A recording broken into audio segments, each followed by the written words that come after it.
What's up guys, it's Brandon Childs, and today we're going over an exercise called the Bosu Curl Press.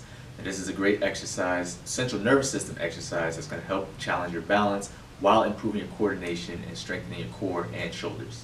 Now we all know someone that's tried to pick up something and move it overhead and they've injured their back or their shoulder or something of that nature.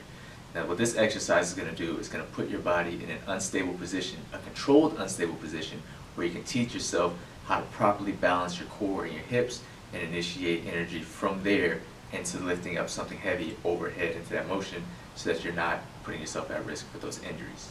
So for this exercise, all you'll need is a Bosu and a pair of dumbbells. Now, I made a video on the Bosu and the differences between using the flat side and the blue side. You can go check that out to determine which side you want to use. For this, I'm going to be using the flat side of it. So, first thing I'm going to do is step up onto it, get your feet nice and balanced. If you need help with that, like I said, it's in another video you can check out.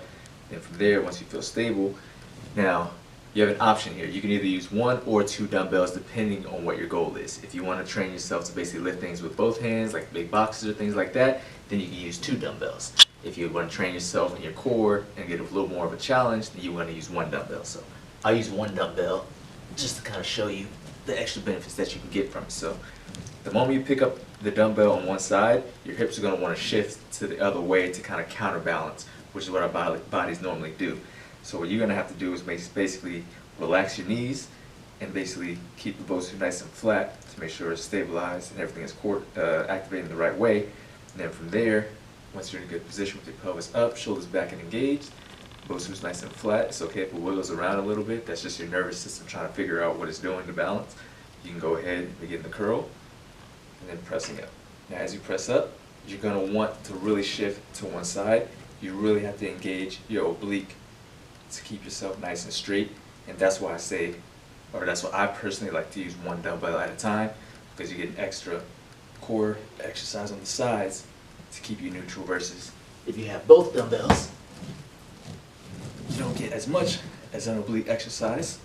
But generally when you're lifting bigger things, this will be a lot easier. As you can see, the Bosu's moving around a lot, my hips are moving around a lot, and my nervous system is really working hard to keep myself nice and straight for the movement. Thank you guys for watching. Be sure to like and subscribe, and if you have any questions or requests, make sure you leave them in the comments so that I can continue to make content that'll bring out your ultra instinct.